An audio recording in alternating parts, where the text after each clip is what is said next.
All right, let's see. All right.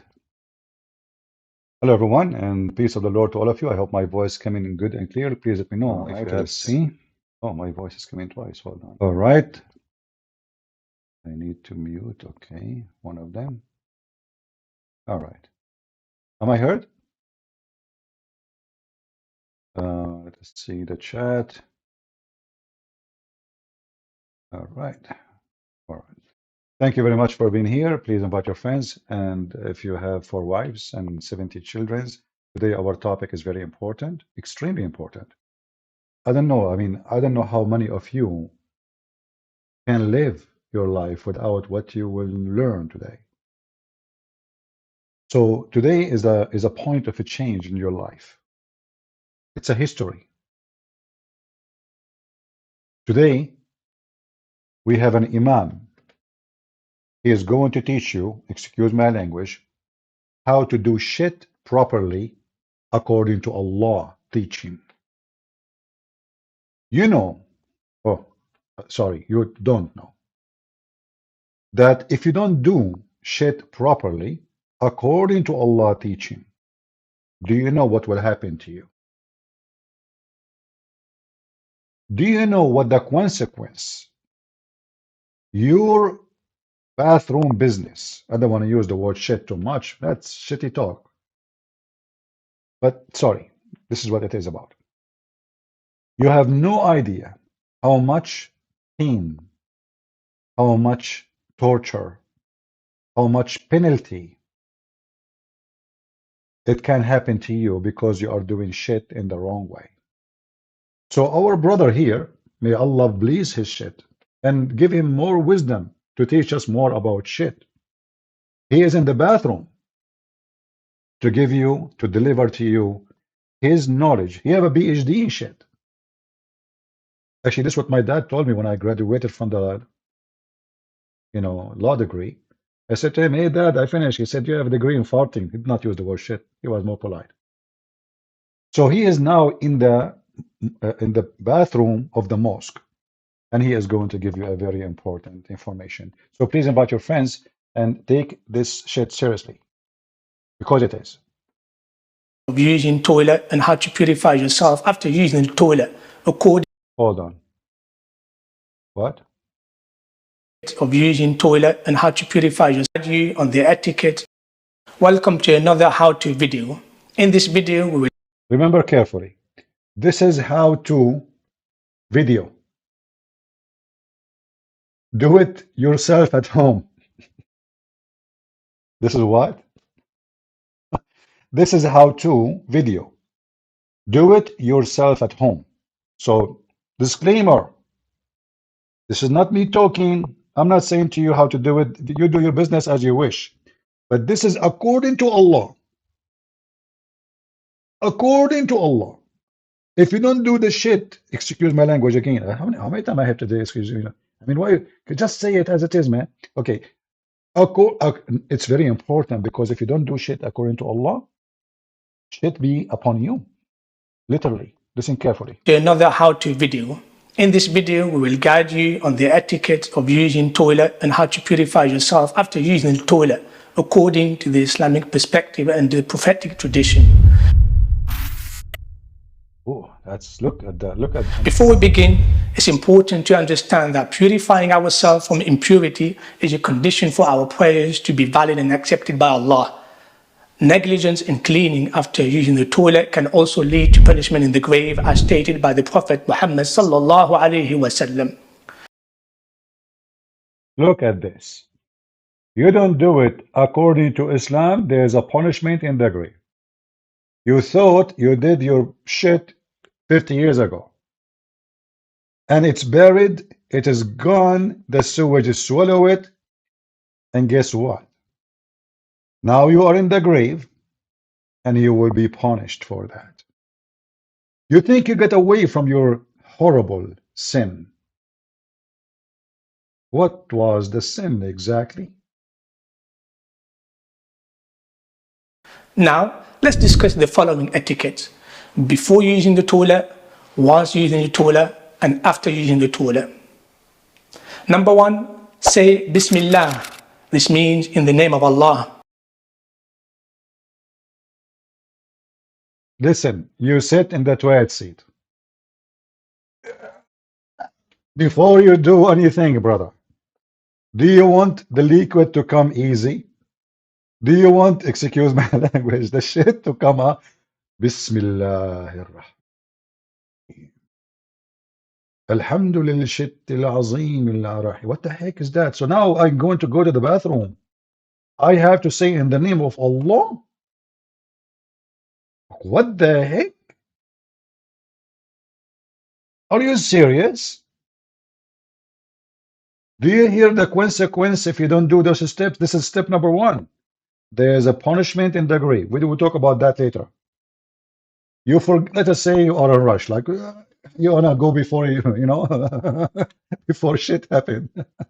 By the way, excuse me, I mean the whole topic is about shit, so I don't know what to say. So if you don't like to hear this word, just leave, you know? Or you know what? Don't listen to it. Install filter in your and by the way, now we have a new admin, so I added a few names. I found how to add admins. So Alfred, you are an admin, and there's other maybe two names, I think, yeah. They are admins too. So now you want to enter the bathroom.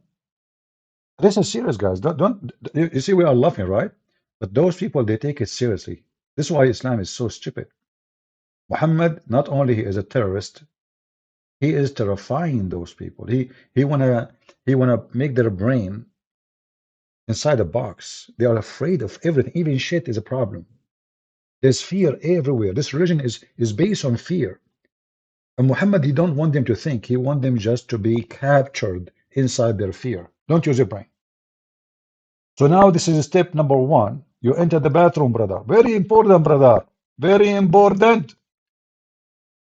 Otherwise, you will be punished in the grave, as the Prophet said. To be valid and accepted by Allah.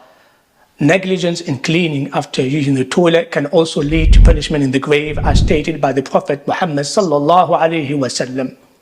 Now, let's discuss the following etiquettes: before using the toilet, whilst using the toilet, and after using the toilet.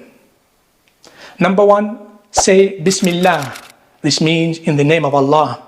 The Messenger of Allah sallallahu alaihi wasallam said, the eyes of the jinn are blocked from seeing the private parts of the children of Adam when one of them. That's deep. The eyes of the jinn are blocked from seeing the aura, the anus, you know, your anus. Listen carefully. Let us be serious here. If there's any one of us, he like his anus to be exposed to the genie.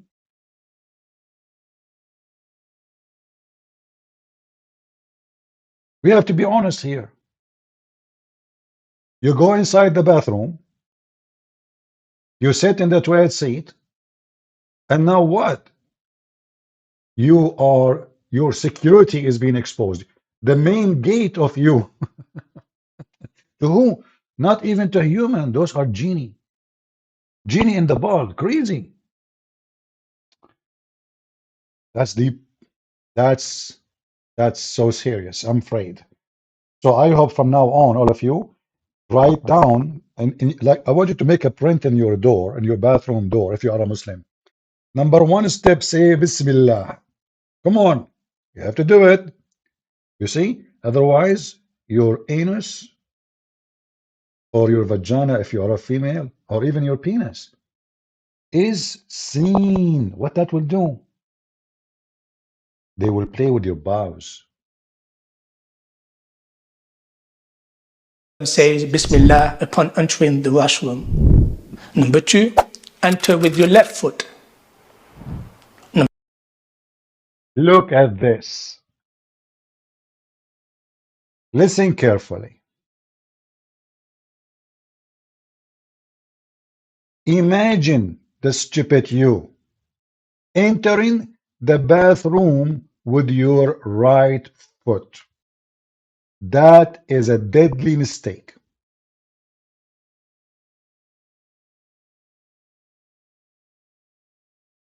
Did you hear it? Those are golden advice. I mean, those can save your anus, can save your future, can save your life, can save your judgment day. So What we do, Sheikh, can you say it again? Which foot we have to do? Number two? The eyes of the jinn are blocked from seeing the private parts of the children of Adam when one of them says Bismillah upon entering the washroom. Number 2, enter with your left foot. Number 3, say the following supplication. Allahumma inni a'udhu bika min al-khubthi wal-khaba'ith. So now you are in the shit room, literally. You said in the name of Allah before you enter the bathroom. Now you are going to do shit for real. And you know, the funny thing is, the Muslim, they are saying to us, their God is involved in everything, including their shit. So now he's going to shit, literally. And he is not going to be protected, his anus, unless he say certain words, and he enter with certain foot. Listen carefully. The sentence is not activated, is not powerful, unless you say the following statement. Allahumma inni a'udhu bika min al-khubthi wal-khaba'ith ya shaytan ya rajim. What the heck is that, man? Say it again. What you say? Say the following supplication. Allahumma inni a'udhu bika min al-khubthi wal-khaba'ith. This means, O Allah, I seek refuge in you from all offensive and wicked things. Number 4, try not to speak unnecessarily or use your phone.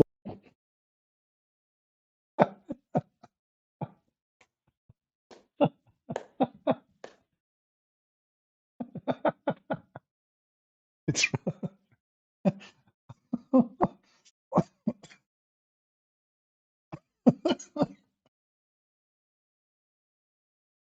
and the funny, they are recording a guy in the toilet seat doing it for real. And look, he is looking at you and like, why? Okay, what will happen if we speak in the bathroom? Okay, now we took all the requirement for protection. Like, isn't it the genie now cannot see our anus? Didn't we enter with the left foot? Didn't we say Bismillah before we enter the bathroom? So now, what is the danger? What is the risk exactly? Can you please elaborate? And look, the guy is sitting there in the bathroom for real. Not to speak unnecessarily or use your phone while using the toilet. Why? It was reported that a man passed by the Prophet sallallahu alaihi wasallam whilst he was urinating and greeted him. The Prophet sallallahu alaihi wasallam did not respond back and said to him, if you see me in this state, do not greet me, for I will not respond. What? Number But how come you cannot explain that you're a prophet? He's a person who do poo-poo in the street. This guy is sitting in the bathroom alone. So nobody will greet him. Who's going to greet him there? You think like there is, oh, you Muslim, you follow the prophet, you shit everywhere. So what he is talking about, actually, Muhammad was standing in the street, doing it in the street, exposing his penis to children and women. And the man, he was not greeting Muhammad. The man, he was trying to say to Muhammad, we saw you, you idiot. Look where you do it. So Muhammad did not respond because he sensed that the man is insulting him, not greeting him. He is saying to him, look at you. You are just a piece of garbage. You are exposing your penis in the street. You cannot go home and pee and piss and shit in the street. Otherwise, how in the world a man passed by? Are you with me, guys? A man passed by and he greeted the prophet when he was doing shit. Okay, what do you mean man passed by? Where Muhammad is doing it exactly? Okay, continue. 5, sit down and avoid urinating while standing whenever possible. I cannot believe it. Even they are showing you his ass. Look, what? What? Avoid. Okay. Hold on. Down and avoid. What the heck is this? This is a really shitty movie. Urinating while standing whenever possible. The prophet, he told them not to urinate when you are standing. But Abdul, why you are using a toilet seat? You're a prophet, he never used a toilet seat. He don't sit in a toilet seat. This is the act of the kuffar. You're a prophet, he sit down all the way. And he piss like a woman. Why? Listen carefully. Radiallahu anha narrated saying, whoever tells you that the Messenger of Allah sallallahu alaihi wasallam urinated standing up, do not believe him, for he would not urinate except sitting. Number 6, avoid facing or turning your back to the Qibla. The Prophet sallallahu alaihi wasallam said, whenever you go to relieve yourself, neither turn your face nor turn your back toward the Qibla. By the way, everything he said, Muhammad he did. I can show you the hadith, Muhammad pissing standing, and I can show you Muhammad shitting facing the Qibla. And the one who reported him was the brother of Zainab. Oh boy, man, that's really horrible. So Muhammad is a person who claimed he's a prophet. He said to them, don't do those things, but then he do it. So he was shitting facing the Qibla, you know, and he was everything he is saying don't do, he was doing. So he said that Aisha, she said, whoever said to you that the prophet he did peace standing, he is lying. But we have authentic hadith that he did. Let me show you.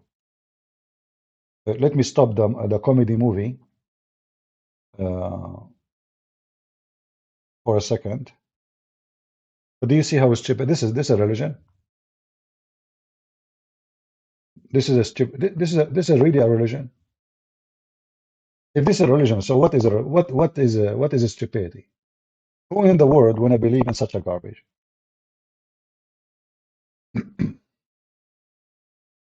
Okay.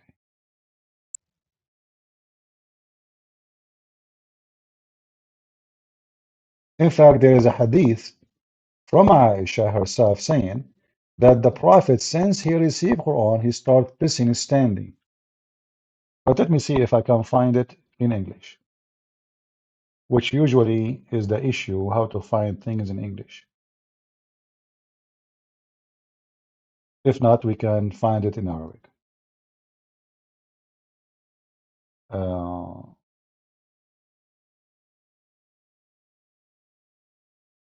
Yeah, maybe. Yeah, maybe we cannot find it here, but we can find it in a different place. And this is a very authentic hadith. So let us use this website here.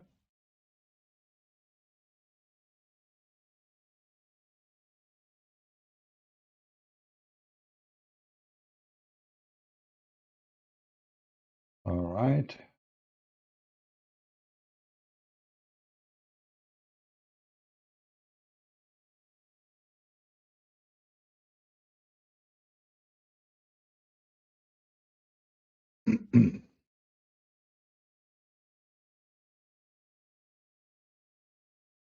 All right. So here,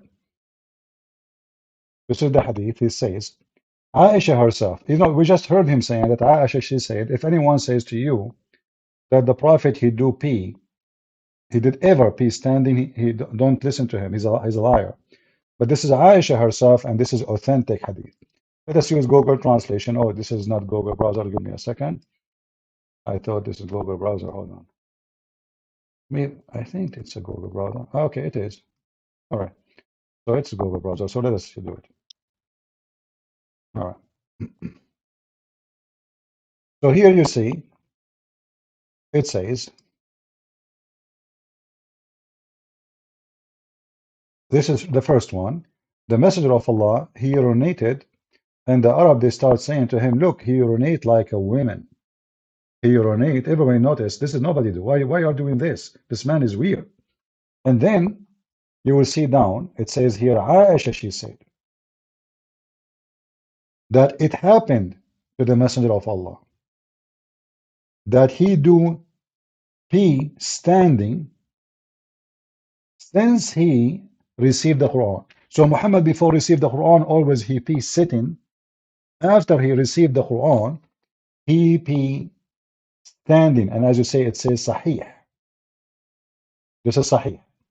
So here, those videos, uh, like he have a beard and he's supposed to be a sheikh, but always we can get them busted in 2 seconds. But those things can be valid for someone who do not know, have no knowledge, to the point he is coming to learn from such a person about how to do shit. I mean, you have to be really a person of ignorance, stupidity, thinking that there is a person who is sent by God, that is Muhammad, and then a person who is believing Muhammad, that this guy, and they are the one who will tell you how to do shit. You have to be really a mentally ill person to go that far and to believe in such a thing. In the same time, if we look again at this story here, why Muhammad, he was like, if he always shit when he is sitting, so why now he decide to shit or sorry, to pee when he as a standing, since he received the Quran? I mean, what happened? What difference is going to make? This is how stupid this cult is. But later we will find out that the reason for that, if you do pee and the pee touch your feet, you will be tortured in the grave. When Allah he sent the angel of death to you, the angel of death, you are dead now supposedly, but they will do torture you. And one of the major reasons to be tortured, according to Islam, if a drop of piss touch your feet. Listen carefully. Here the guy, I did not watch this video before, but I just searched, and he is going to tell you a little bit about the punishment in the grave. I hope you guys, you will be able to sleep peacefully tonight. I don't know how many of you will convert to Islam after you hear this. My friends, take my advice and convert immediately. Listen carefully. إذ يتوفى الذين كفروا. If only you can see. Who's Allah talking to? He's talking to Muhammad sallallahu alayhi wa sallam. Muhammad, yeah. Allah said, وَلَوْ تَرَى Muhammad, if only you could see at the time the disbelievers, they die. See what? What does Allah say? That Muhammad, if only you could see. What is this talking about? Al-malaikatu, angels. Allah said, Muhammad, if only you could see the angels. يَضْرِبُونَ, what are they doing? Slapping, striking, beating. What? Wujuhahum, the faces of these people, as they're ripping out their souls, they're slapping them on their faces. Not just that, وَأَدْبَارَهُمْ, their backs, they're striking them, beating them from their backs and their faces. And what they're saying, وَذُوقُوا عَذَابٍ, taste the punishment, al-hariq, of the blazing fire. That's the moment that the soul is being ripped out of the body. Another ayah, Allah subhanahu wa ta'ala said, وَلَوْ تَرَى Muhammad, if only you could see Muhammad. See what? Is it الظَّالِمِينَ, the oppressors, the people who are oppressive, the wrongdoers, those people. See them when? فِي غَمَرَاتِ الْمَوْتِ, at the time of death. وَالْمَلَائِكَةُ, and the angels. بَاسِطُوا أَيْدِيهِمْ, they stretch out their hands. Why? They're beating them as they're putting out their souls. And what did they say? أَخْرِجُوا أَنفُسَهُمْ, take out your soul. Take it out. Why? Immediately. Because now you must be punished. You lived the life of disobedience.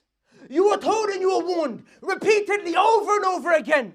You knew this day would come. You did not care. You slept with whoever you wanted to sleep with. You fornicated with whoever you wanted to. When you hear this, you think Islam is against fornication. When this is the religion of fornication, they just changed the name. You can go rent a woman for one night stand, and they call it urfi or muta. There's a marriage, they call it zawaj friend, which means a woman, she's your friend, but you don't live together. When you are horny, both of you go to the hotel. They just change all kind of names of fornication, and now he's saying because you fornicate, you will be punished. When Islam is the religion which encourage fornication, promote fornication. Even the heaven of Islam is fornication. How many women you will sleep with? How many boys? Even men. But when they make speeches, you hear them, you think, oh, this is a religion like others. They are against fornication. We just heard him. That is false. Muhammad himself is the biggest fornicator. When Zainab, she said to him, hey, Zainab, Muhammad, you want to marry me? But shouldn't we have witnesses for the marriage? Because in Islam, you have to have witnesses. Otherwise, it's a fornication. He says, Allahu wa malaikatahu shuhudi. Allah and the angels are my witnesses. But if this is the case, well, there's no fornication then. Any man is sleep with the women. Allah is seeing, the angels are seeing, so it's marriage. But I want to show you where he's, let us see. I'm not sure when he's going to speak about the punishment of the grave. Let us skip a little bit.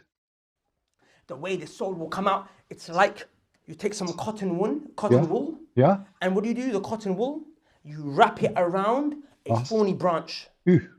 When you rip out the branch, what happens to the cotton wool? It rips. That ripping out of the branch is your soul.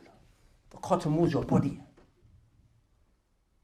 Of course, the person that's a righteous soul, the angel of death will come to you with a beautiful face. And it will come to you and it will take your soul out so smooth. It will be as if you have a jug of water and there's a drop of water and it's just flowing out smoothly from the jug. Look how That's nice. for the righteous people. Inshallah, that's for you guys. But today, brothers, I don't want to talk to you too much about the righteous soul. You know why? Because we're asleep and we need to wake up. Oh. And sometimes you need a heavy alarm bell that's ringing so hard to wake you up because you keep putting that alarm on snooze otherwise. We live in a day and age where, you see, the default position is that we should be scared. You should be more scared when you're living in this world, my brothers and sisters, than you should be hopeful. Of course, fear and hope are two wings that you need to fly to Allah subhanahu wa ta'ala. But throughout the most of your life, what should you do? For a majority of your life, my brothers and sisters, you need to be people who are more scared. We moved And the the video. proof of this is that Allah subhanahu wa ta'ala, He mentioned in Surah At-Tur that the people who made it to Jannah, the ones who actually made Let us move a little bit. I'm interested in what he will say about the punishment of the grave. Let us go here. Give me a second. He said, seek refuge in Allah from the punishment of the grave. And then he repeated this 3 times. He said, seek refuge in Allah subhanahu wa ta'ala from the punishment of the grave. The narration mentions 2 or 3 times. And then the Prophet sallallahu alaihi wasallam began to describe what happens inside of the grave. First, the Prophet sallallahu alaihi wasallam talked about the righteous soul. He said, when the person is in the grave, 2 angels are going to come to this person. Who? They're going to make him sit up. He's been lying down too long on that stretcher, lying down on that coffin for too long. Get up. They're going to make him sit up straight. Get up. Come here. No questions asked. Then ask him. For those people in the chat keep talking Ramzi. Who is Ramzi? Same time, is it important for us? Anyone would like to call us, he can call us. Don't post those names. As you see, we go to the debate, them, they don't dare. So don't post those names, otherwise I will consider you trying to promote them and I will block you. All right? So be smart, don't be silly. You said what once, we did not mention, we did not answer, obviously we don't care. So don't keep repeating the same thing. Zamzi, Damzi, who are those people? Don't be silly. If they want to debate us, give me their Skype. Don't mention to me in the chat. Give them my Skype, let them call me. If you have a sheikh for me, he was willing to debate me, just tell him, this is my Skype, and give me his Skype, I will call him. Otherwise, those chat thing promoting Muslim channels is stupid. We got them busted. As you see, just yesterday, 2 days ago, we went to the channel of this potato. He ran like a coward. He's a coward. So all of them the same. We went to Zakir Naik. Did he accept to debate us? No. We know who they are. So focus with me. So now you are dead, yet you are going to be tortured by the angels in the grave. Gonna go straight into it. Man Rabbuk, who is your Lord? Who is your Lord? What does that question mean? Lord, what does Lord mean? Well, I don't like the English language because it doesn't really express what the word means. In Arabic, the word is Rabb. You know what Rabb means? Rabb means master. Oof. Master. That's deep. If there's a master, then that means there is a slave. So when the angels ask you, who is your master? Can anyone ask that if he's not a slave? Can anyone answer that if he's not a slave? If you didn't live like a true slave, you will not be able to answer that question. Did you understand? He is saying the only way to be able to answer this question, if you live as a true slave. This is Islam. Islam is a slavery. If you are a true, he's not talking about true slave meaning he's a bad person. No. According to them, the true slave is the one who is a good Muslim. Islam is religion of slavery. So if you are not a true slave, you will not be able to answer the question. So the angels now, they are dead. They take you from the coffin and they ask you three questions. The first one, who is your Lord? He said the word Rabb in Arabic means master. In fact, this is not Arabic word. This is coming from the Aramaic and the Hebrew, and can come even as a rabbi. And this guy is an idiot. Rabb not necessarily mean God, but can be even a rabbi. It can even a lord of the house. But anyway, a potato is talking, claiming to be a sheikh. He have a beard, so they believe him. If you did not enslave yourself to Allah, you are not going to be able to answer Allah. Some of you are slave to your girl. Your girl is your master. Who? You are your girl's slave. Some girls, they're slave for men. All day, every day, disrespecting herself for men. Sending them private snaps. Sending them DMs. She's one way outside. But inside the house, her dad thinks she's a righteous girl. Snapchat, she's doing all sorts of filth. Why? Because she wants to impress the men. She's a slave to men. Some of you are slave to what? To your own desires. Can't control yourself. One time, see something, have to jump in. Filth. Can't control yourself. Can't. Some of you slave to your tongues. Can't help keep. Okay. Well, tell us about the punishment of the grave. I mean, what? You want to give us this? I assure you, this guy, if he see a woman with short skirt, his eyes will come out. Even he's a prophet. A woman walk by, he got so excited, and he went to his wife and he said, "Women, they advance in the shape of the devil, and they leave. But now they want to give you a speech about how righteous they are. You are a slave of everything." This potato, he is everything against what he speaks. I assure you, all of them. What are the principles that you live by? Ask yourself, do you uphold the pillars of Islam? Because our way of life has pillars. Tell us about the money of the grave now. Don't. We want to see the punishment. 30 seconds. Get close. Obey your messenger, sallallahu alayhi wasallam. To pass the test in the grave. Does that mean you just open up the Quran and you read it? The recitation of the Quran is of two types. You have to recite the Quran because that to protect your anus. In fact, there's a video better than this one. Let me see if I can find it. But let us jump to the previous one temporarily. However, if you're using a fixed toilet seat in a room and have no other choice, it is permissible to face or turn your back to the Qibla. No way. Number 7, be careful not to let drops of urine land on your clothes or body. What? Be careful not to let a drop of urine in your clothes or your feet or etc. What will happen, brother? And did you hear the tiber, machine tiber? This is technology. The shit of Islam today is highly involved with high technology videos. Let us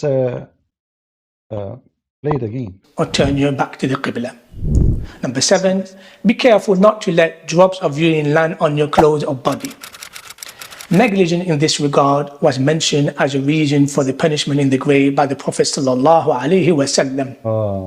The Prophet sallallahu alaihi wasallam said, avoid urine, for most of the punishment of the grave is because of it. Number 8, use your left hand when washing your private parts. The Prophet sallallahu alaihi wasallam instructed, when one of you goes to relieve himself, he must not touch his private parts with his right hand or wipe it with his right hand. Number 9, clean yourself properly. You know, when you hear this, you think those people really they do what they're saying. Muhammad himself, he used to clean himself with the 3 rocks. Muhammad himself, he used to take shower with dead dogs and women, blood from period and garbage. In fact, Muhammad, when he cleaned himself after he finished masturbation or he finished poo, he dry his hand on the wall.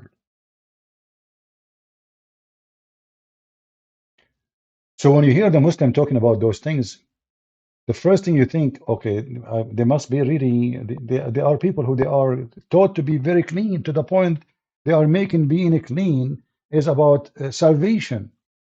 But you will notice none of those things about being clean. None of them. Even if you drop, let us say you are urinating, you know, standing in a field or whatever, and then you know when the urine hit the rocks or hit any solid object, return back in your feet.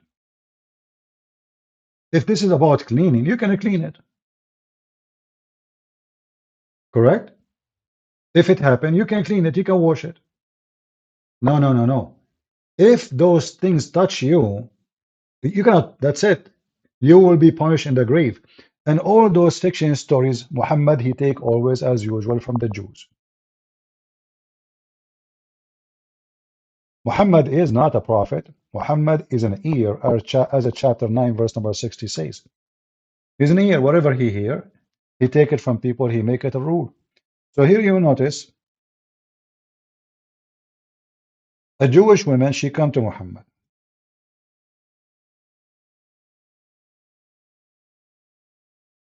Muhammad, he never, ever, in his lifetime, mentioned the punishment of the grave. Never. Until a Jewish woman, as you see. A Jewish woman, she entered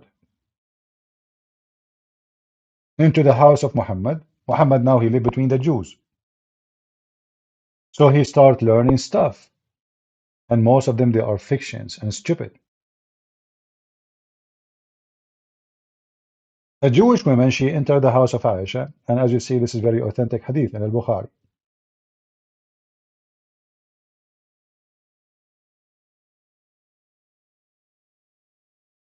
Let me make it more clear to you so you can see it better.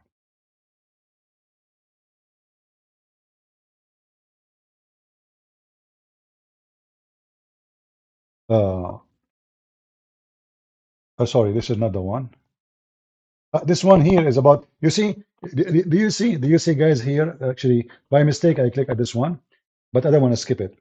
Look what by mistake, what I click at. You see, he was saying in the video there, because you fornicate, they will take beat you because you did this, you are disobedience. But look what the hadith here saying. That Muhammad, he said that Allah, he sent him a messenger and he told him, anyone he die from his nation and who don't associate with Allah and believe Muhammad, he will enter heaven. He says, even if he is a fornicator, even if he is a thief, he said, even if he's a fornicator, even if he is a thief. So do you see how awkward Islam is? Just believe in Allah and Muhammad, and you are going to go to heaven. It's in front of you.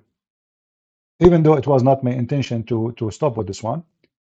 But let us go back to Adab al-Qabr and the Jewish women. Actually, I click at this one, but the website is taking me for a different place when I click. So we will stay here. Aisha, she said, a Jewish woman, a Jewish came to her and mentioned the punishment of the grave, saying to her, may Allah protect you from the punishment of the grave. Aisha then asked Allah apostle. In fact, this is not the correct story. Aisha, she refused to accept what this woman she's saying. She said, this is not true, this is a lie. So her and the Jewish women, they were fighting over it, if it's true or not. So Muhammad, he came out and he heard them, he heard loud sound in the yard between Aisha and the Jewish women. So he told her, what is the problem? She said, look what she is saying, that, you know, if a urine touch your clothes or etc., you will be tortured in the grave. Muhammad right away, he said, yes, she is right. And then Aisha, she said, and since then, Muhammad never stopped saying, I seek refuge from the punishment of the grave. Since then, not before. Muhammad never mentioned it before. This is why Aisha, she was arguing about it. You see it? All of this, Muhammad never mentioned it, to the point Aisha herself, she never heard Muhammad saying that. So now the Jewish woman, she said it, Muhammad, he copied it, Muhammad, he taught it, Muhammad, he commanded, and now it become part of Islam. All of this is about the punishment of the grave. And Muhammad, he keeps saying, I seek refuge by Allah from the punishment of the grave.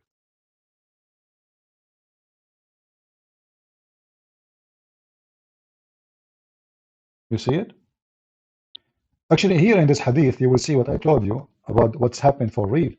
Aisha, she said to her, it's a lie. Read carefully. A Jewish woman entered into me, Aisha, she's saying, and she said, the torment of the grave because of urine. This is the first time the Muslim, they heard this from a Jewish woman. The torment of the grave is because of urine. I said, Aisha speaking, you are lying. Do you see it? Why Aisha, she will say that? Because she never heard Muhammad saying that. Do we agree? Otherwise, Aisha, she will say, yeah, you are right. She did not say, no, this is not hard to believe. She said, you are lying. Muhammad never mentioned it. And then she said, no, it's true. So the Jewish woman, she said, it's true.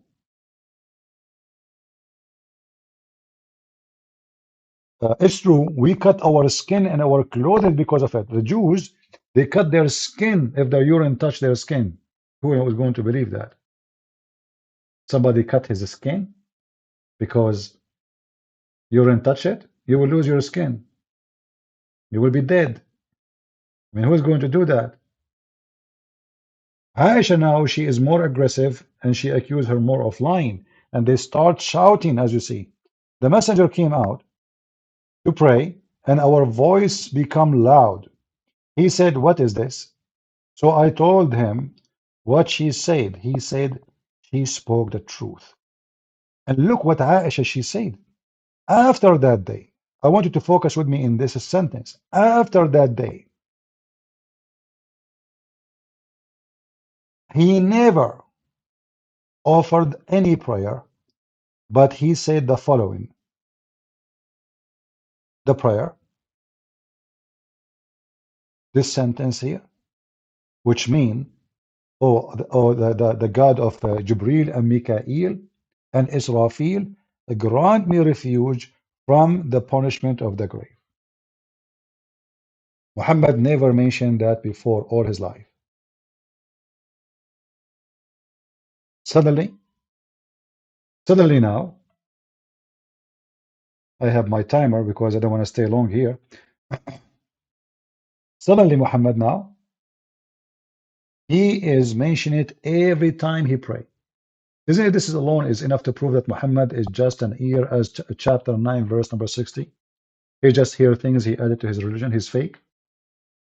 How come Muhammad never mentioned this before? And how come now, after this incident, never pray without seeking refuge by Allah from the punishment of the grave?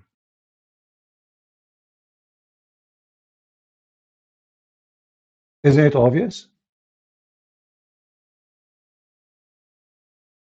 How stupid a human being can be. He is just copying a Jewish woman, you know, a Jewish woman who Muhammad, he never heard. You know, she is nobody. She is just a Jewish woman. She's nobody. She have no authority to teach. Muhammad, he copied what the Jewish woman she said, and he took what she said for granted, and suddenly now this has become very solid part of Islam. And now Muslim, they have tons of articles and tons of video talking about what will happen to you if you go in the bathroom and little urine touch you. You will be punished in the grave. All of this because of a Jewish woman. Have nothing to do with God, teaching, and most likely those Jews, they used to give him false information in purpose because they knew him. He is a person who copied. They want to make fun of him. Like the story of Zulqarnain. The Jews, they came to him, they said, tell us about Prophet Zulqarnain. So they made him believe that this guy, which is Alexander the Great, is a prophet. And now Muhammad, he added in the Quran, and Muslim cannot get rid of it. And then he added a fiction story, which is written hundreds of years before Muhammad, about Zulqarnain, how he found Gog and Magog, and how he built a dam. This is a fiction story. Muhammad, he took it as it is, he put it in the Quran. Here in front of us in this video, let us take it here. This guy is going to teach us a little bit about the wisdom of Allah and the punishment of the grave. You better convert before you are being punished, brother. As for the one who you seen the boulder coming on top of his head and being smashed right on his head, and it was continuous like that until the day of judgment. Two things in Nabi Sallallahu Alaihi Wasallam he mentions. He says فَإِنَّهُ يَأْخُذُ الْقُرْآنَ فَيَرْفُضُهُ. فَإِنَّهُ يَأْخُذُ الْقُرْآنَ, يعني he takes by the Qur'an. يعني he knew this Qur'an and he understood the importance of this Qur'an, and he was a Muslim, and he said آمَنْتُ بِكَلَامِ اللَّهِ, I believe in the word of Allah. And he knew it was the problem for all his solution for all his problems. He knew everything about it. He knew everything, and he knew how much Allah Azza wa Jalla would be happy and pleased with him if he read it. يَأْخُذُ الْقُرْآنِ. But then what does he do? فَيَرْفُضُهُ. He puts it and he turns his back away and he keeps walking. He neglects, he abandons. I can tell you, you knew so much about the Qur'an and you knew its significance. Why didn't you turn to it? Why didn't you implement that which you knew? For that was his punishment in the grave. Listen, the next half of the narration says, وَيَنَامُ عَنِ الصَّلَاةِ الْمَكْتُوبَةِ. And he sleeps during the time of the obligatory prayers. He sleeps. He doesn't wake up for the obligatory prayers. Huwa subhanallah. You know what you conclude from the hadith? And Nabi sallallahu alayhi wa sallam. Look. Guys, did you notice how the fiction now extending? Muhammad, first time ever about punishment of the grave because of urine. Now Muhammad, he start adding things. If you don't pray, if you don't fast, if you don't give him money. Did you notice? In the beginning, it was just about urine. And it was getting to Muhammad from a Jewish woman. And now Muhammad, he took the important part of the story, which is the punishment of the grave. And he start adding a flavor. You know, in the Middle East, we say, like curse upon the one who repeat a lie and don't add to it. Like somebody, he was in the market, he saw a car hit a bicycle. He tell his friend, I saw a car hit bicycle and the guy died. The other guy, he says, I saw a car hit a bicycle and 3 people die. The other guy, he say, well, I saw a car. So everybody have to add a spice. So now Muhammad, he heard the first story from a Jewish woman, as we showed you from the reference, proving that Muhammad never heard this story before. And now Muhammad is adding things as you hear. If you don't pray, punishment in the grave. If you are not fasting, the angels will smash your head. And he start adding even description for the angels, how they will look like, blue eyes, etc. I mean, he start adding things to make those people live in fear. He put these two in one rank. The one who does not pray, the one who neglects his salat, and the one who neglects the Qur'an, they're exactly the same in their punishment in the grave. And he says, and you know the seriousness of the one who neglects the salah. You know the seriousness of it. This is why you'll force yourself to pray. And you'd get up, even if you can't taste the sweetness of the salah, you'll get up and you'll pray. We know the seriousness of abandoning the salah. And Nabi sallallahu alayhi wa sallam. See, Muhammad is forcing them to pray not because they believe, but because they are scared. You better get up and pray, because you know what will happen to you when you go to the grave now? So this guy is all his life as a Muslim, and today he could not get up. This is how stupid this city, you know. Muhammad, he said to them, if you say in the name of Allah 100 times, all your sin is gone. So what are you talking about? All your sin. How you are going to punish me for not praying once in the grave? And then you say to me, in the other hand, if you say the name of Allah 100 times before you sleep, all your sin is gone. Which one will believe? This is not even good for kids. Even not convincing for kids. Who is going to be convinced by this?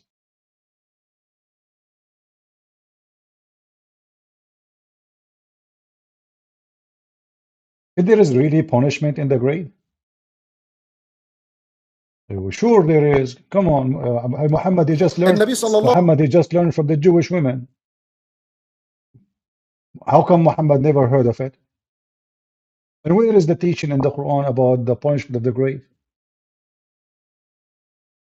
The Quran says two stories, that you will be gathered bald and blind. You will be in the day of judgment. That's it.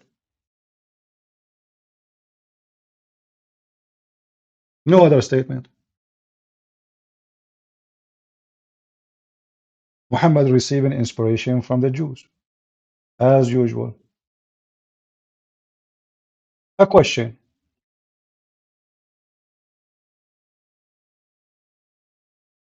Is from Aris. He's saying that the torment of the grave, some people here, his scholars, he says, that say that there isn't anything as such. And the minute, take it as a rule of thumb, Aris, whoever says that there isn't the torment of the grave, know that he is an innovator, and he is most likely from the cult of Mu'tazila, because they reject the idea of Adhab al-Qabr, or the torment of the grave. Ahl Sunnah wal Jama'ah, no one disagrees on this important topic. It's very clear, well stated in the Quran and in the authentic Sunnah of the Prophet ﷺ, and the consensus of scholars of Ahl Sunnah that it exists. So don't listen to these so-called scholars, immediately cross them out. Don't listen to anything. And now, if a Muslim, he is a little bit smart, he's trying to fight those fiction stories. The Muslim, they will say he is fake, and actually he is, because simply the one who is lying is Muhammad. So what do you mean you don't believe it? What do you mean? Do you have even an option to believe or not?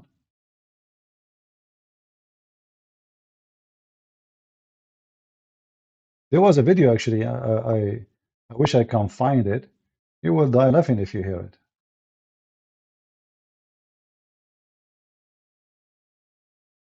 Let us see this one. Hold on.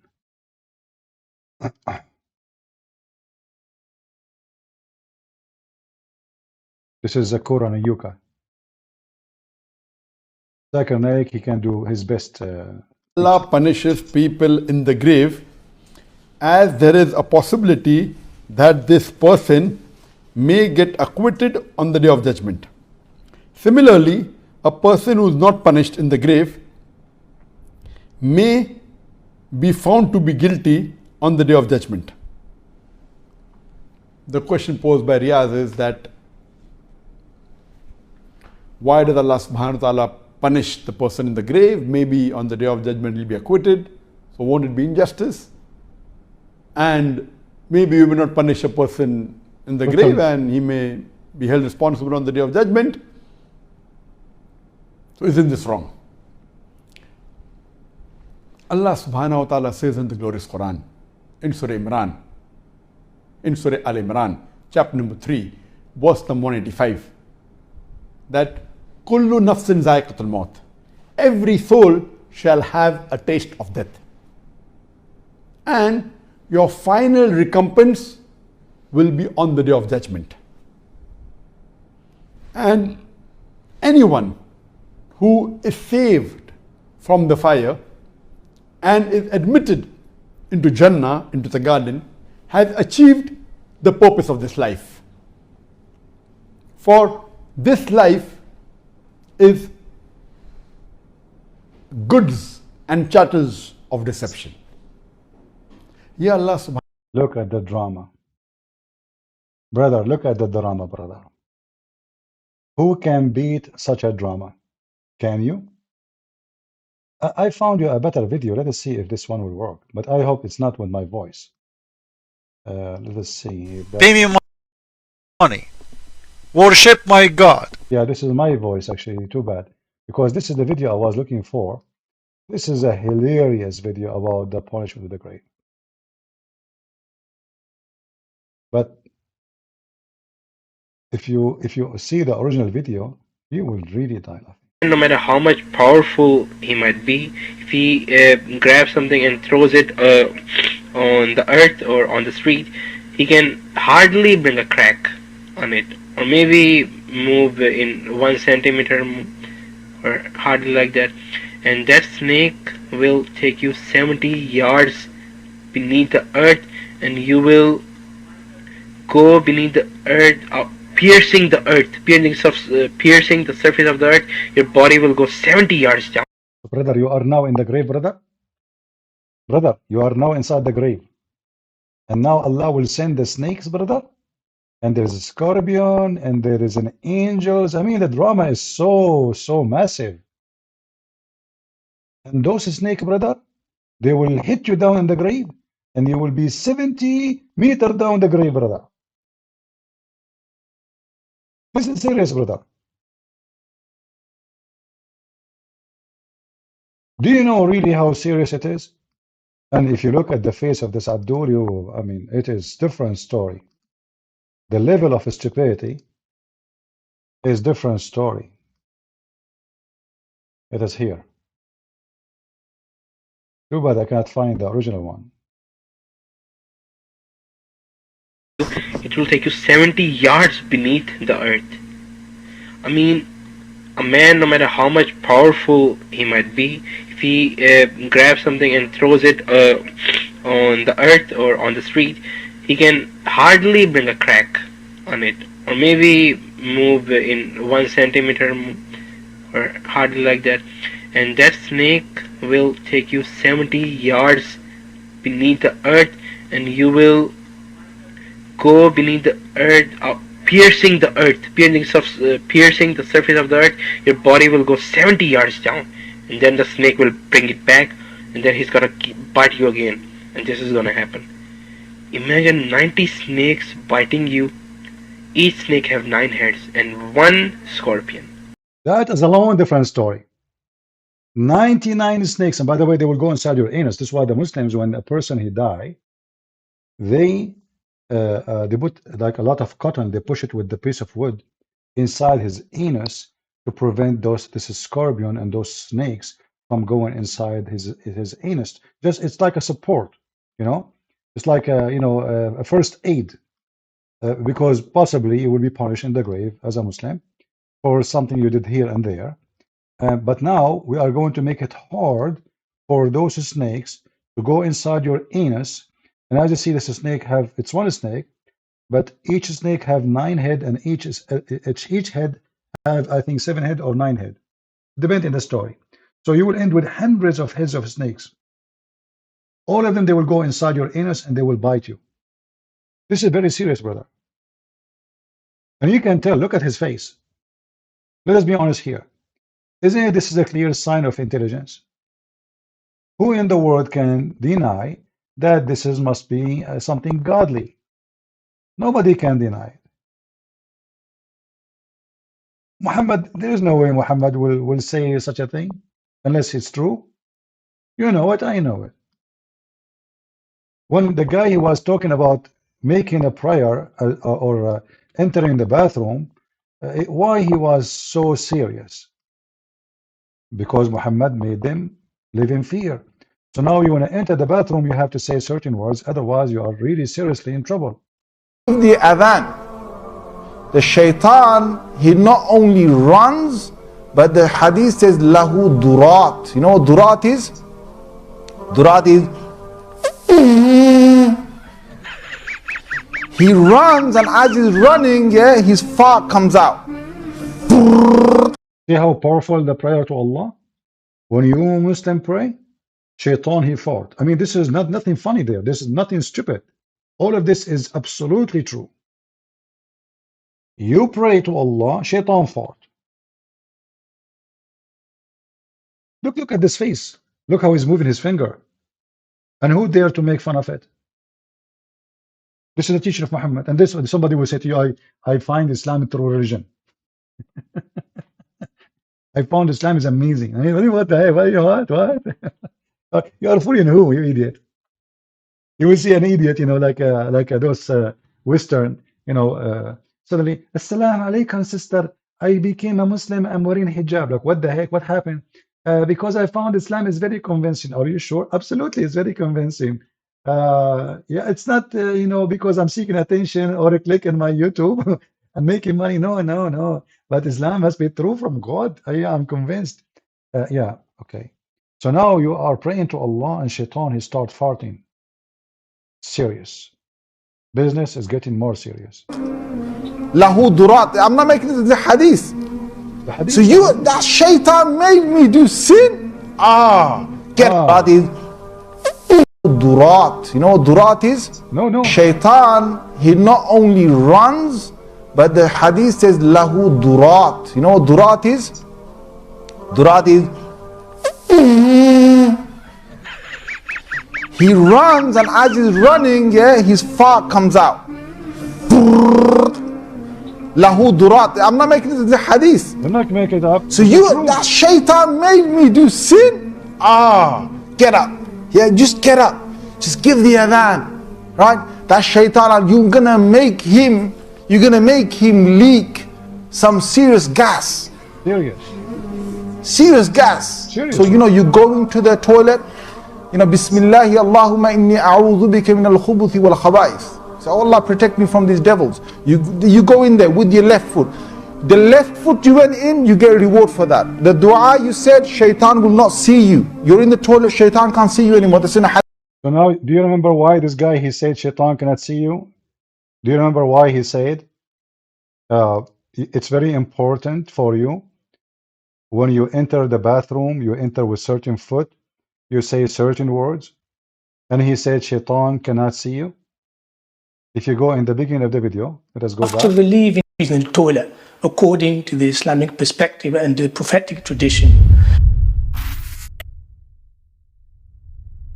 Before we begin, it's important to understand that purifying ourselves from impurity is a condition for our prayers to be valid and accepted by Allah.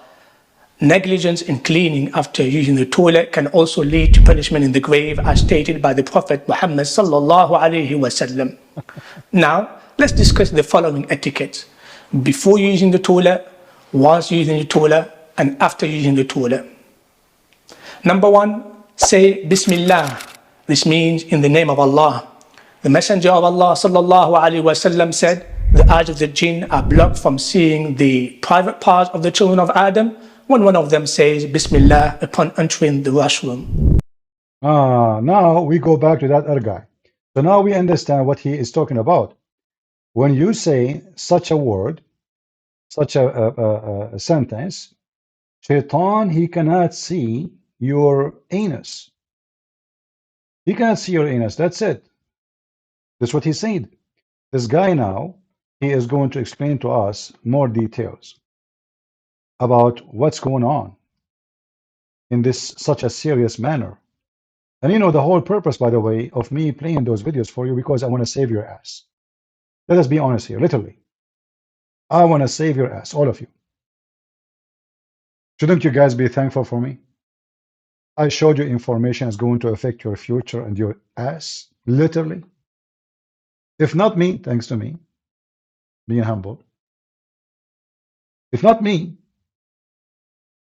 you people, your ass not only in danger, you are going to go to hell because of your ass. Your ass not only are going to go to hell, there's someone is going to play with it. Those are true stories. You know, there's a scientist from Japan. His name Yama Aido Lai Yama. True story. As I told you, I have witnesses. Joe Biden, you know the thing.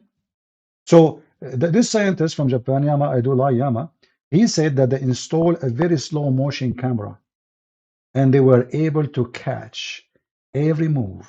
Do you know the song? Like every move I take, every step I, like, you're like, see, this is coming inspired from the bathroom.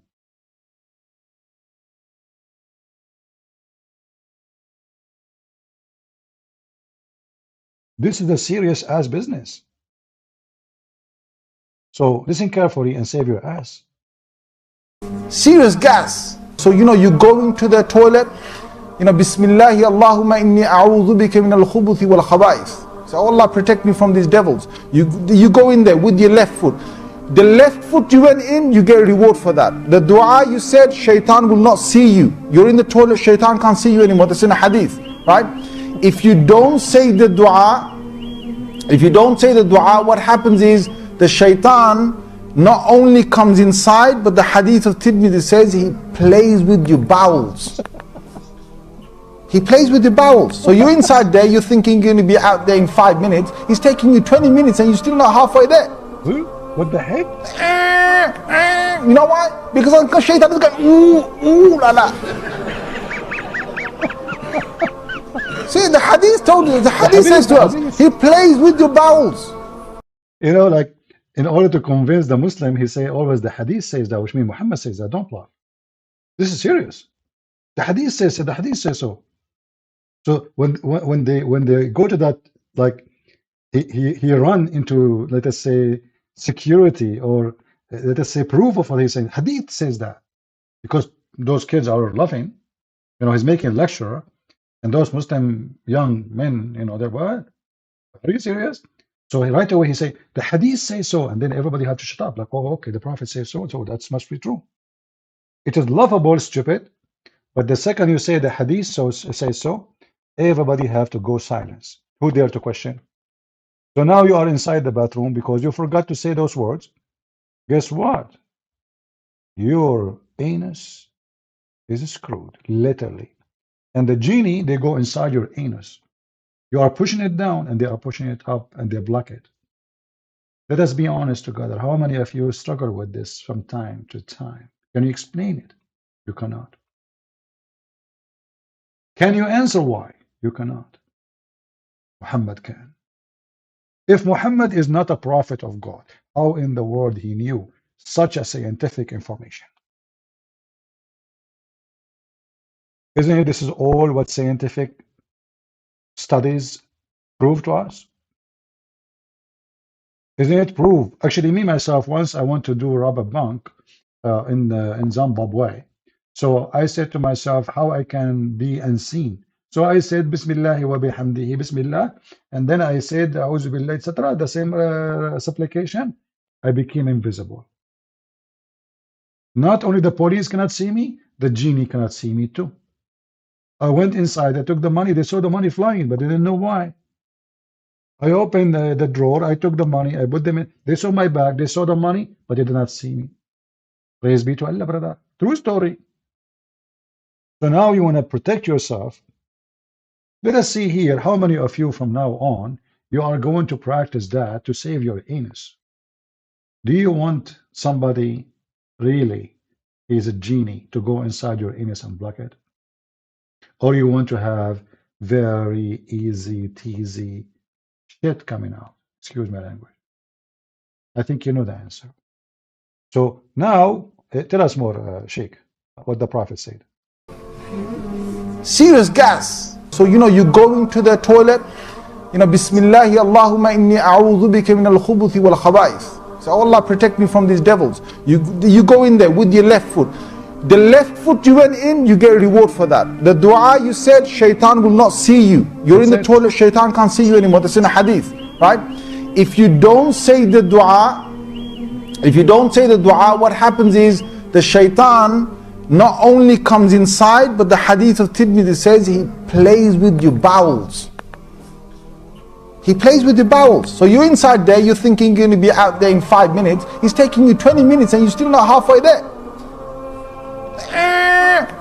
You know why? Because shaitan is going, ooh, la la. See, the hadith told you, the hadith says to us, he plays with your bowels. Yal'abu, he plays with your bowels. So you say the dua, Allah protects you. Shaitan plays with your bowels when you go into the toilet. I mean, does that even make sense? Why not? Why not? Come on. What's wrong with you? Brother, this Christian, he don't believe in this. I mean, do you see those Christians, kuffar? Why you don't believe it? It's true. How many times during your lifetime you have a problem to get out? So those Christians, this guy, Christian, he's a Christian. Huh? He's a kafir. They are Christians, are stupid people. They don't know, like, you know, they say 1 + 1 + 1 is equal to 1. Crazy people, brother. Hold on, I have a call. Get some breath. Totally agree with you. An example, the Christian, the word mathematics. Exactly. What do you mean worth mathematics? Exactly. They say to you that 1 + 1 + 1 is equal to 1. Exactly. They don't believe in +1 + 1 + 1. Which one plus? What are you talking about? They believe that God is 1, but he is 3 in the same time. There's no plus. Get some breath. First of all, it's again logic. So shaitan play with your anus is logical? Exactly. And shaitan round himself around your penis is logical? Exactly. And shaitan having intercourse with Muslim women is logical? Prove it to be correctly. And shaitan sleeping in your nose, pissing in your ears, and jumping inside your mouth is logical? Get the breath. All of those are proven to be true. Okay. And the lizard, he blow wind at Abraham. Get the breath. This is a story. They call it a historian, and the historian from Roma. And in Italian, his name is Lamborghini. What the name of the historian? Lamborghini. Lamborghini is a name, a brand of a car. Have nothing to do with the historian. Get the breath. You are stupid and idiot. And I told everybody, get the breath is the last one who can speak about history. Okay, so what this Lamborghini he said about the history of what you are mentioning. Get the breath. Listen carefully. The reason his name is Lamborghini, because simply he is descendant from a family who they are descendant from other family, who they are descendant from other family, and they were witnessing what happened to Abraham. What happened to Abraham? Christian Prince, I can tell you. Let's just question Zakir. Why all Muslims they look so smart? Christian Prince, this is a gift from Allah, and we are very, very, very, very, very, very smart. I can see it in your face. I mean, look at you and look. Like this guy here is talking about 99 snakes go inside your anus, and what they will do? Christian Prince, first of all, it's 990 snake. You are stupid. It's one snake, and the snake have 9 heads, and every snake. So this is hundreds of snakes exactly. But so why you get upset from saying 99 snakes? Christian Prince, we have to be careful with the details because we're Muslim and we care with details. Okay, what is the name of your prophet in the Quran? Muhammad. So who's Ahmad and Ahmad, and who's Mustafa and Mustafa, and Al-Mahi and Al-Mahi? You just told me you care for details. When I asked you what is the name of your prophet, give me one. What about the rest? Where's the details? First of all, I gave you one because one is enough. Okay, one is enough. Is one Quran is enough or 7 Quran? Christian Prince, one Quran is enough and 7 Quran is enough. How there can be 7 Quran is enough and 1 Quran is Look at the intelligence. Who can beat that? We have to be, we have to be serious here. If you don't believe in such an amazing teaching, you don't know what are you missing. All the stories in Islam is made for smart people only. People who have a high IQ. If you don't have IQ, like Muslims, Well, it's your fault. Aisha says, can you please explain the hadith about why we should kill the house lizard? First of all, the house lizard, I think they call it salamander or something like that. I'm not sure. The house lizard is an insect. Yeah. An insect that... You see, you might mistakenly think that the first one who discovered that lizard is insect is the American. Absolutely not. The only one in the world who discovered that lizard are insect is Muslims. Nobody yet came to this conclusion. It's an insect. It's proven to be accurately. Who can defeat the logic of... And then they come to the Christians and they will debate about logic. Is it logical to have a Trinity, brother? Yeah, it's logical. God is almighty, and we call him almighty because all logic mean nothing for him. That's why I call him almighty. The logical is, you Muslims, like in your logic, you question God of someone else, asking him to be logical, but the second we ask about your God is not logical. Is that logical? Is that what logic is about? That there is a lizard, he decide to burn Abraham, and lizard is an insect, and lizard is a dangerous species when I kill you? Call it salamander or something like that. I'm not sure. The house lizard is an insect that is harmful. Some of it cause a lot of diseases.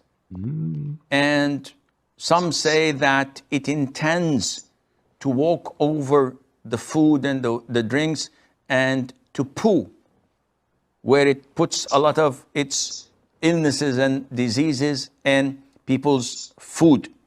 So in general, it is a dangerous creature that only brings harm to the people. That's science. That is science. And if you notice that anything that is harmful, Islam tells us to kill.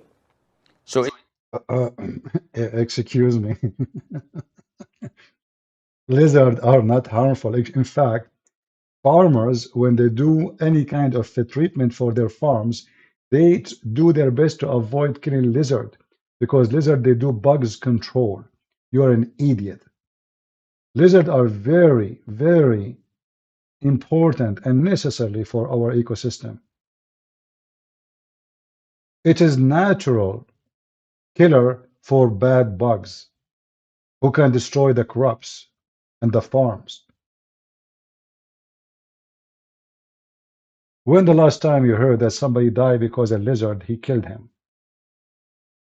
What those people are talking about? Having lizard around your house is good for you. How many mosquito the lizard will need to satisfy his belly a day? How lizard can be dangerous. But here you will notice the whole reason is not about the lizard is dangerous. It's about fiction story Muhammad he is coming with. The Prophet ﷺ, it tells us mice do heinous things. Though people nowadays are so fond of them.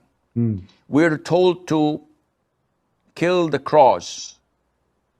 A crow that also carries diseases. And they don't kill the crow because it carries disease. They kill it because Muhammad, he says, "Uqtulu kulla aswadin bahim."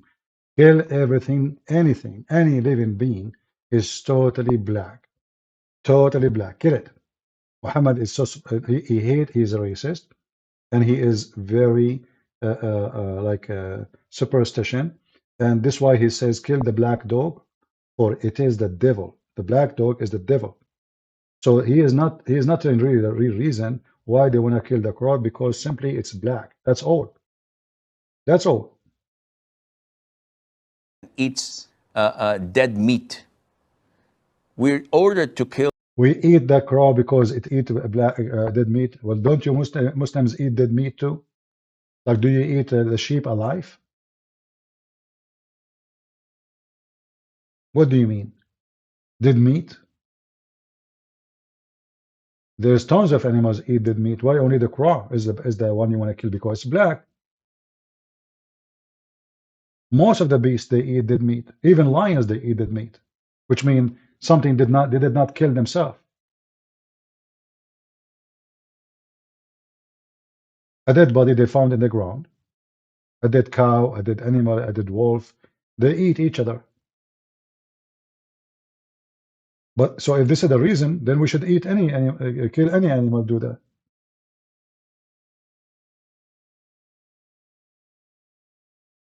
Birds, chickens, they eat cockroaches. Is that true? They eat even shit. They fight over it, actually. It's like cake for them. They don't want to give you the real reason that because Muhammad is superstition and he hated black color and he considered anything is pure black is scary, is the enemy. Kill snakes. We're ordered to kill scorpions. Black snakes, not only snakes, black snakes. Because the normal snakes, if they are not black, they might be even a Muslim genie. That's why a Muslim, he have to ask the snake 3 times, 3 days. They give a snake warning in 3 days to leave the house. If it's a Muslim snake, it's going to leave. If it is not, then he should kill it. All of this is based on superstition.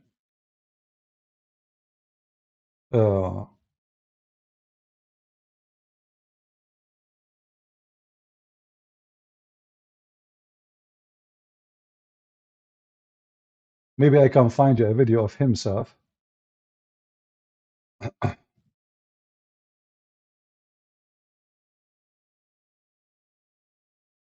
Let's see. Let's continue with this one. And these by nature are harmful for people. So killing them is justifiable and it's a legitimate thing to do. Likewise with the house lizards. And there is a hadith in Sahih al-Bukhari where the Prophet told us alayhi salatu wasalam, that when Prophet Ibrahim, peace be upon him, was thrown by his people in the blazing fire, all the creatures of Allah used to try and put off the fire, with the exception of the house lizard. It used to try to blow so that the fire would grow. And this shows you that our relationship, not only with people. That shows us that Islam is messed up, my friend, and showed us Islam is made for a fool who decide to be a fool. There's no way a human being, he have a little intelligence, he have a little intellect, will believe in the garbage of Muhammad. When a doctor, he came to Muhammad and he told him, Prophet, we are using frogs in our medicine. What Muhammad said to this doctor? You will not believe it. And with this, we will leave you for today. About other amphibious animals, such as frogs, for example. Well, frogs is not an issue of being a sea creature or an amphibious creature. There is a specific ruling for that, because the Prophet ﷺ prohibited their killing, and whatever the Prophet ﷺ prohibits killing, then it becomes haram to eat and consume. A man came to the Prophet ﷺ and he was a doctor. So he said, O Prophet of Allah, we use frog meat in our medication. So the Prophet denied him and prohibited him from killing frogs. And in another narration, the Prophet ﷺ said that, I don't know what you call the sound of frogs, but the sound of the frogs is tasbih. It's praising Allah Azza wa Jal. It's glorifying Allah Azza wa Jal. So the Prophet prohibited killing it, alayhi salatu wassalam. So the reason we don't kill the frog, because the frog sound, he is praising Allah.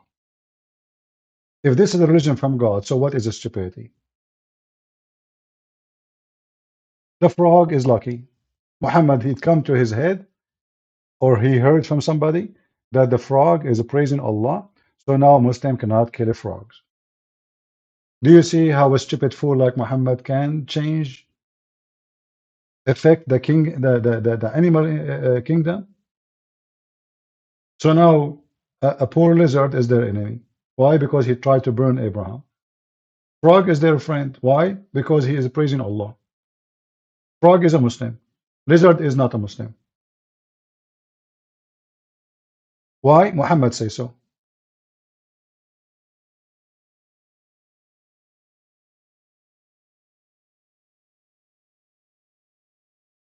And then we got people, they are trying to tell us how to do poo-poo. Number 2, enter with your left foot. Number 3, say the following supplication. Allahumma inni a'udhu bika min al-khubthi wal-khaba'ith. This means, O Allah, I seek refuge in you from all offensive and wicked things. Number 4, try not to speak unnecessarily or use your phone while using the toilet. It was reported that a man passed by the Prophet sallallahu alaihi wasallam. So the conclusion, all of this, is just to make you paranoid, full of phobia, because everything around you is scary. A man, he entered the door of his room, and he found his wife touching herself. And he called the Islamic TV. What they said to him? They said, brother, it's obvious that your wife, she having intercourse with the genie. Another guy, he claimed that when he entered the house or his wife's bedroom, he found fire in her pubic area. The Muslims, the explanation for that, they said, because the genie is made of fire and he is having intercourse with your wife, so her bushes caught in fire. Muslims believe in all kind of madness, stupid stories because of Muhammad. Having sex with genie, the genie having sex with women, the genie is raping a Muslim man, the genie eating the food in your fridge. Like in a Muslim house, if you steal the food, they will never suspect you because they believe genie, they live with them and they are eating the food. Actually, there's once where a Muslim Saudi family, they sue the genie who live in their house to the Islamic court.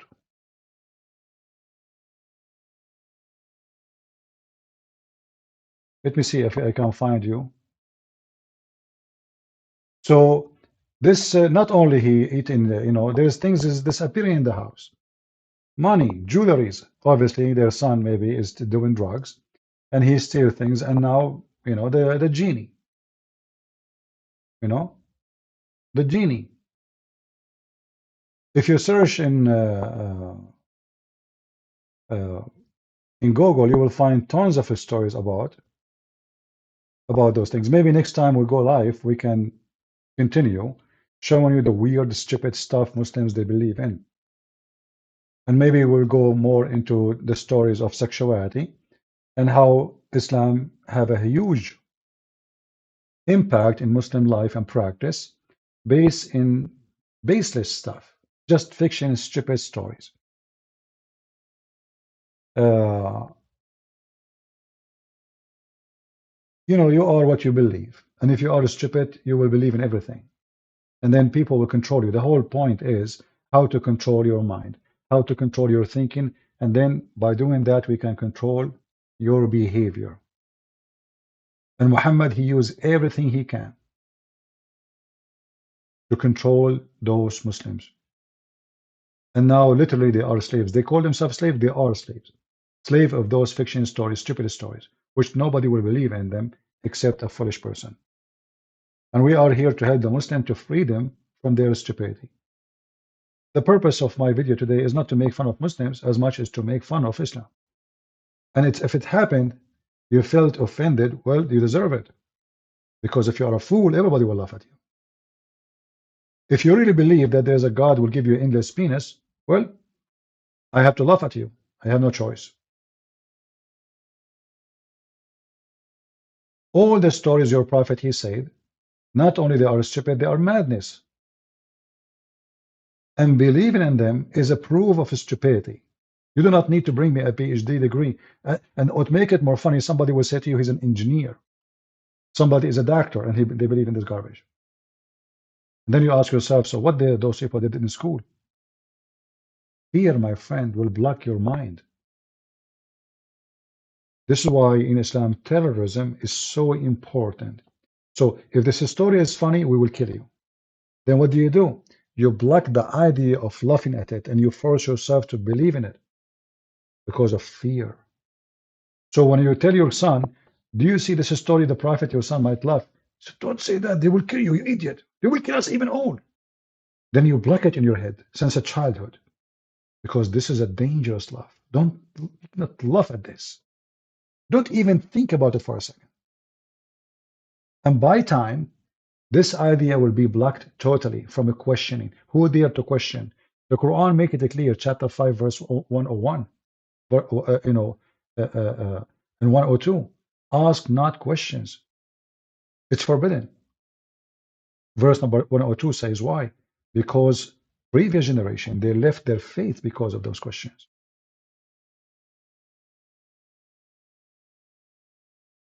Here you notice too that this cannot have to do with anything with Christianity or the Abrahamic belief. Because suddenly your trade business is the business of God.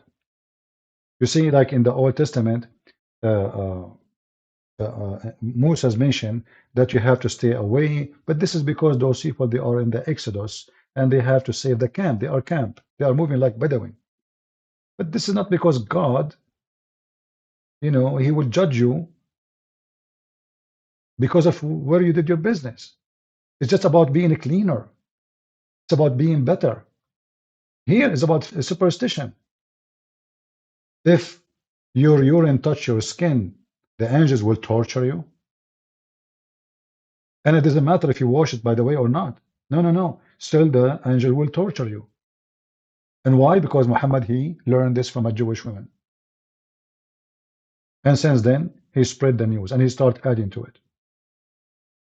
So, a person who have little intelligence, he should ask himself, what does this have to do with God? Here you notice what Jesus said, it's not what come from your mouth, it's not what go from your mouth, sorry, it's what come out from your mouth. They focus on what come in their mouth, what came from their anus, what they do with the anus. All of Islam is about things have nothing to do with God. If you type the word farting in the website of Hadith, you will be scared. Muhammad, he spent years in his life talking about farting.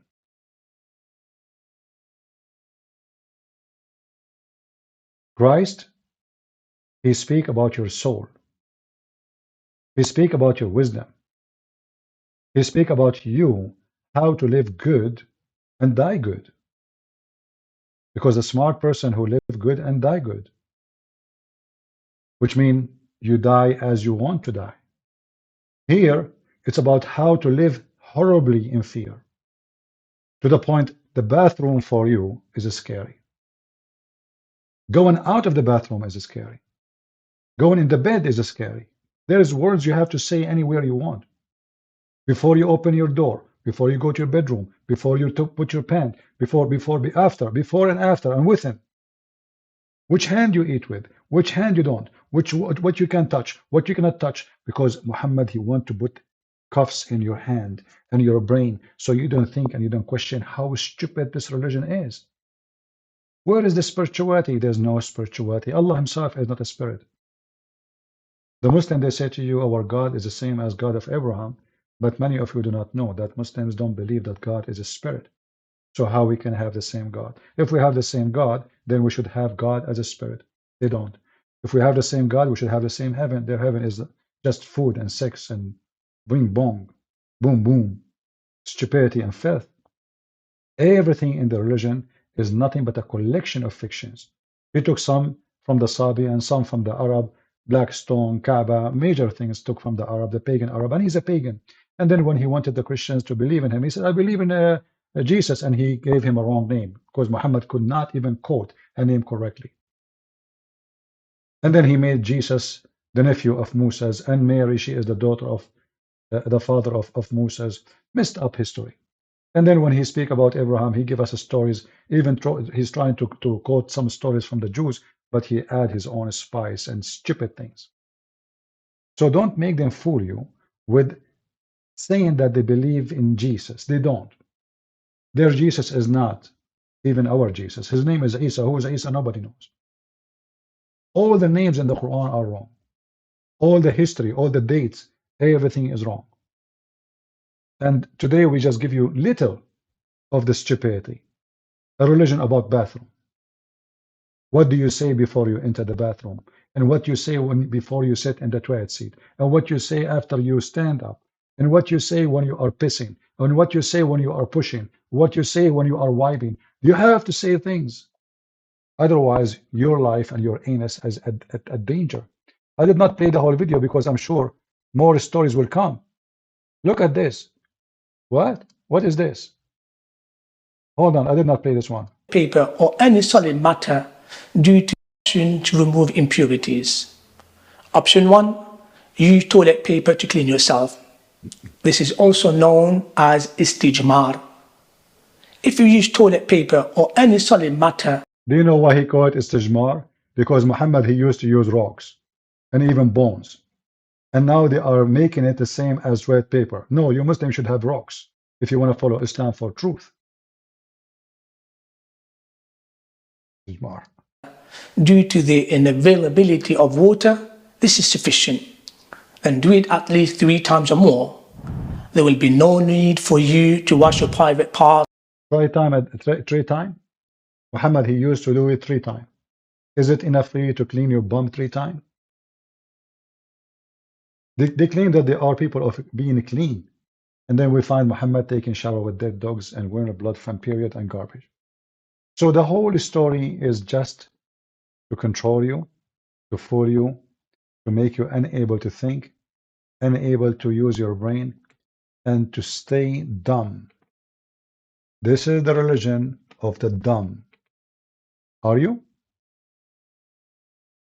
Do we have any Muslim would like to call me before we finish for today? As you see, we post our Skype, we say who dare to call us. This is garbage religion. It's not even a religion.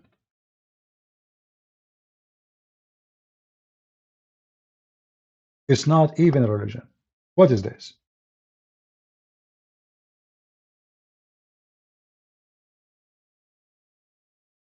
There's a hadith where an Arab man, he said to a Muslim guy, one of the companions of Muhammad, he said, you're a prophet. He teach you this about shit? He said, yes. He teach us even how to do khara. And you know, this is a vulgar language, al-khara. Hatta al-khara. So the man, he said to him, I see your friend. Obviously, the Arab is making fun of him. He said, I see your friend even teaching you about shit. You see, they try to use the Arabic, the English word, but this is not what the Arabic is saying. It says literally shit, khara. He said, yes. In fact, forbidding us that anyone among us should clean himself with his right hand. Anyone knows why you cannot clean yourself with the right hand? Anyone knows why?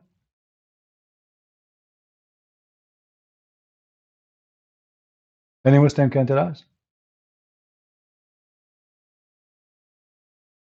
So what the left hand God created for? What the problem exactly? I mean, we have two hands, and we are not even allowed to choose which one. What difference is going to make? Even Muhammad, he come with superstition stories like if you eat with the left hand, shaitan, he eat with you. Don't touch your wife's vagina with the left hand. When you have sex with your wife, you have to say a certain prayer. Otherwise, shaitan will wrap himself around your penis and he will be doing your wife. How many of you Muslims do have sex with his wife and you don't mention that prayer? In fact, if I tell you the story, you will die laughing. A Muslim, he used to come to YouTube in a program called Pal Talk. And he go to a Christian room and he insult the Christian, says to them, you are the sons of shaitan. Why? Because Muhammad, he said, if you don't say this prayer, shaitan will enter, will round himself around your penis and he will do the women. So based on this, well, the Christians don't say those prayers. They don't ask Allah, seek refuge by Allah. Therefore, shaitan, he, doing boom boom to their, mothers. Therefore, you are son of shaitan. So those Christians, they asked me to talk to this guy. So I took the microphone when they insisted. And I said, are you sure from this story is true? He said, absolutely. He said, are you sure? 3 times I asked him. So I said, okay, as long as you are sure that this is true and happened, that means your prophet himself is a son of shaitan because his father was not a Muslim. He never said this prayer. Therefore, shaitan, he put himself around the penis of the father of Muhammad and he have intercourse with the mother of Muhammad. And here this is showing you how stupid Muhammad is. How you say, if you don't say that, shaitan will do boom boom to your wife. But isn't it Allah, Prophet himself is a son of a man who don't believe in Allah?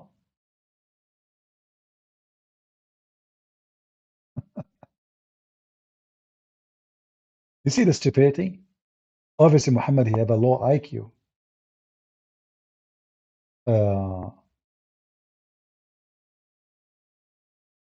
Let us see.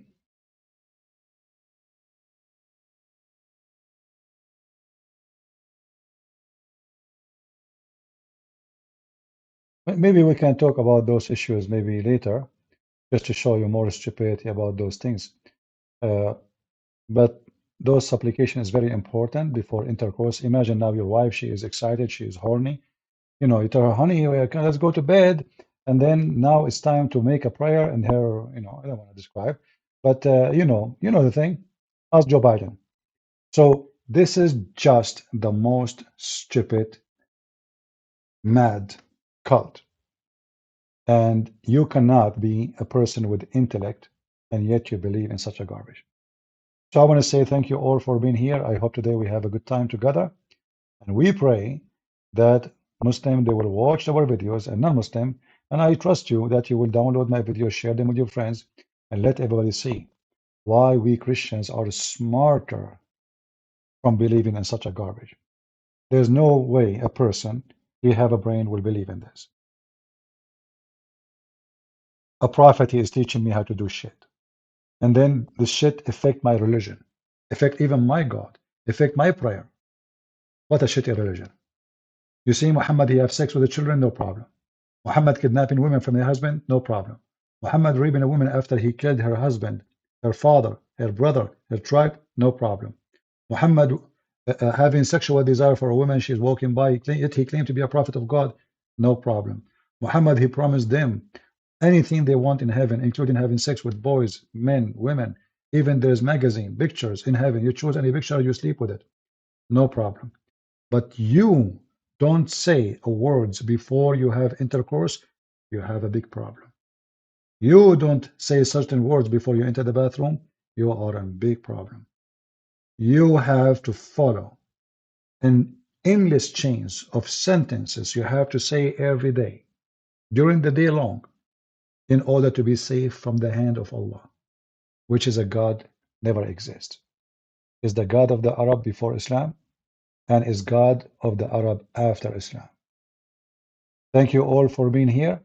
May the Lord bless you, and I will try to see you tomorrow again, if the Lord grant us to live again. Thank you, to live until tomorrow. And thank you for being here. May the Lord bless you. God is good, so is Jesus.